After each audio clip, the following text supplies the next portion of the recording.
This is Art Television.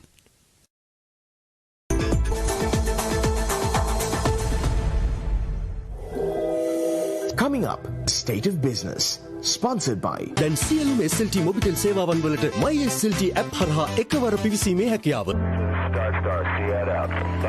IWS Aviation.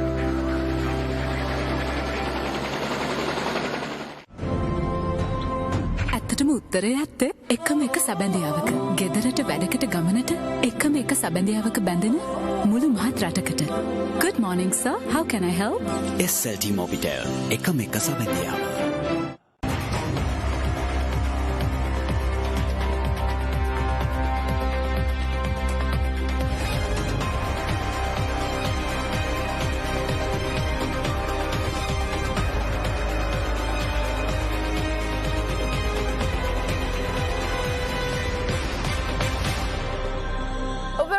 And a warm welcome to State of Business on Art Television. I'm Hishainali and let's have a look at the headlines first. Merchandise exports go up by 27.49% when compared to the same period last year, EDB announces. Government will be in a position to reopen the country entirely by September. Tourism Minister reveals the plans. News in detail. Sri Lanka's export sector has sustained its resilience despite the pandemic and other challenges, posting robust growth year-on-year in June and the first half of 2021.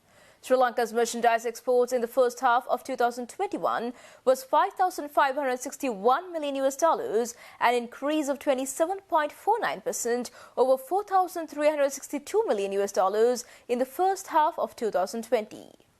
The Export Development Board said yesterday, as per the latest statistics released by Sri Lanka Customs, that the export sector performance has been able to maintain its upward trend in June 2021, with exports increasing by 9.41% to $978.2 million compared to June 2020. This upward trend was evident year-on-year for the last 4 months. EDB Chairman Suresh Dumel in a statement said that their appreciation goes to the exporters who are contributing their maximum to the economy despite the severe third wave of COVID-19 amidst many restrictions and obstacles. He also added that the results are due to the sector-specific interventions of all stakeholders and the government, along with commitment of our exporters. The EDB also said that in June 2021, exports of rubber-based products, electrical and electronic components, spices and concentrates, and gems and jewelry recorded double-digit growth compared with the month of June 2020. In April sector, valued at $414.14 million and constituted 42.3% of total merchandise exports, increased by 3.01% from June 2020. The exports recorded value of $123.91 million, which constitutes 12.7% of total merchandise exports, increased by 7.81% from June 2020. Rubber-based products, $95.5 million, 9.8% of total merchandise exports, improved by 38.63%. Coconut products, $70.61 million, 7.2% of total merchandise exports, increased by 8.61%. A special discussion between Tourism Minister Prasanna Ranatunga and over 100 foreign diplomats was held recently to promote Sri Lanka as a safe and secure destination among tourists. Minister Ranatunga expressed confidence that the government will be in a position to reopen the country entirely by September with the ongoing accelerated national vaccination program. During a virtual meeting with the foreign diplomats, Tourism Minister Prasanna Ranatunga said special airline packages will be introduced to tourists visiting the country. He said that discussions in this regard have already begun with several airlines, while the national carrier Sri Lankan Airlines has already committed to launch a buy one get one free offer by next month. The minister pointed out that in line with the vaccination program, the health guidelines are being relaxed further according to health authority recommendations, adding that the country is being prepared at the district level once again to welcome tourists and to offer best hospitality and experience as usual. Sri Lanka Tourism Chairperson Kimberly Fernando and Sri Lanka Tourism Development Authority Director General Dhammika Wijayasinghe also participated in the discussion. Sri Lanka Tourism Development Authority said that they had taken steps to identify 6,000 new tourist attractions and develop them into tourist hotspots. Noting that the pandemic has adversely impacted all countries, Ranatunga said his aim is to revive the industry to pre-COVID level and to attract more tourists. The minister acknowledged the support of Sri Lankan ambassadors, high commissioners and officials of the foreign missions and called on their assistance for their initiatives to be successful and to kickstart the most impacted tourism industry in Sri Lanka. Minister Ranatunga requested officials to contribute to improve the tourism sector in the country by organising discussions and awareness programs with related tourism institutions in their respective countries, while also getting the support of foreign media organisations, social media platforms and bloggers.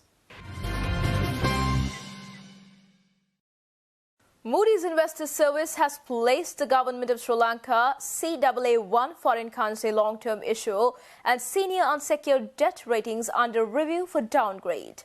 The decision to place the ratings under review for downgrade is driven by Moody's assessment that Sri Lanka's increasingly fragile external liquidity position raises the risk of default. This assessment reflects governance weaknesses in the ability of countries' institutions to take measures that decisively mitigate significant and urgent risks to the balance of payments. Although the government has secured some financing mainly from bilateral sources, its financing options remain narrow, with borrowing costs in international markets still prohibitive.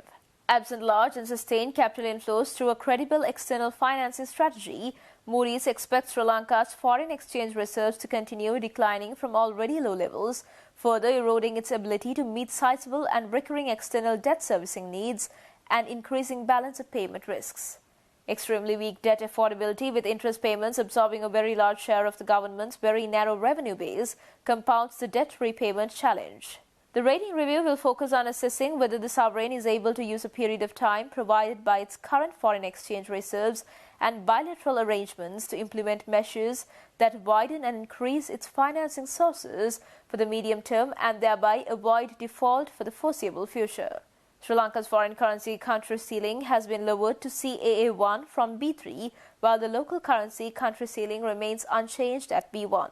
The three-notch gap between the local currency ceiling and the sovereign rating balances relatively predictable institutions and government actions against the low and declining foreign exchange reserves adequacy that raises macroeconomic risks, as well as the challenging domestic political environment that weighs on policy making. These ceilings typically act as a cap on the ratings that can be assigned to the obligations of other entities domiciled in the country. Stay tuned for more news right after this commercial break.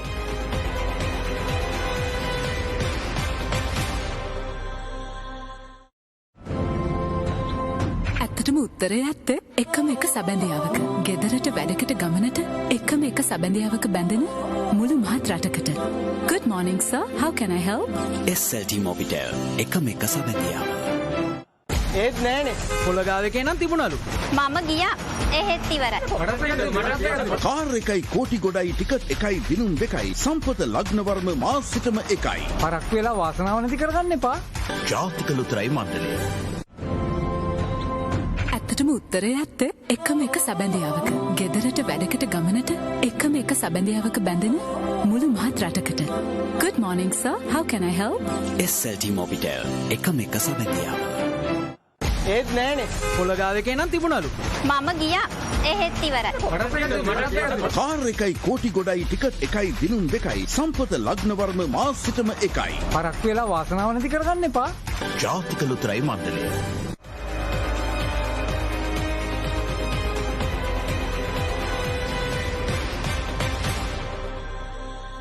Welcome back after the break. Samika Janabalawegya MP Mayantha Dissanayake told the parliament that countries like Singapore has been capable of maintaining their economies and some of them also maintain their reserves over $2 billion.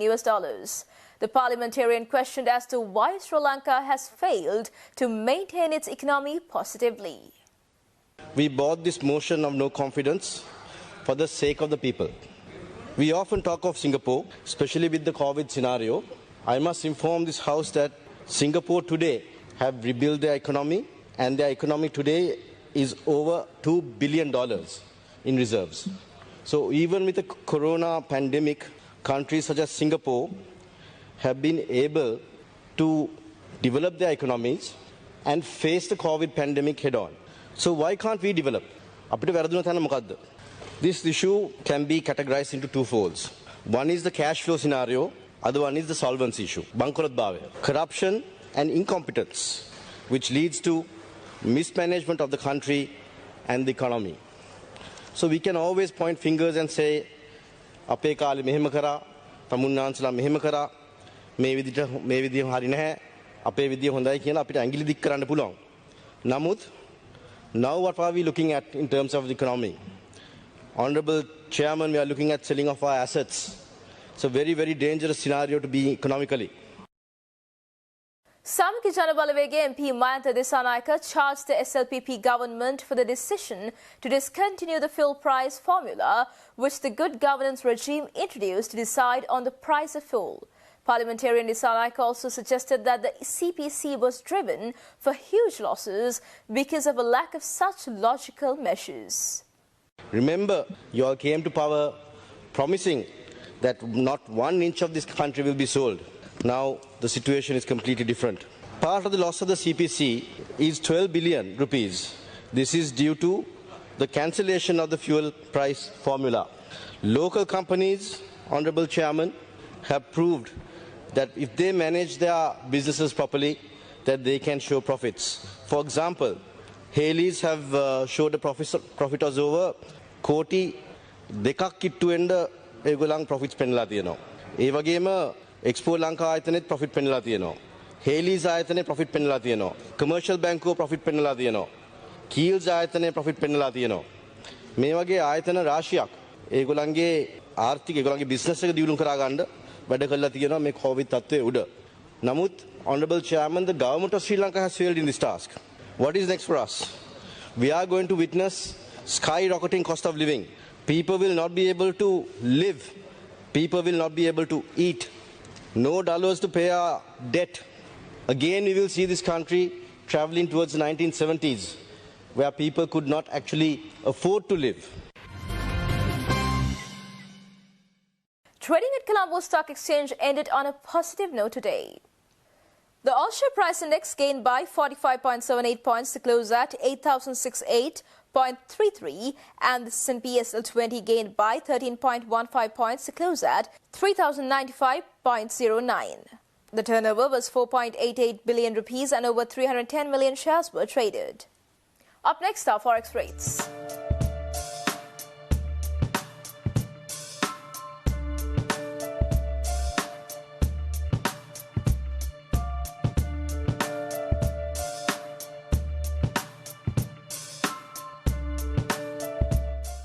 And that's all news for today. See you tomorrow with State of Business at the usual time. Until then, take care and good night.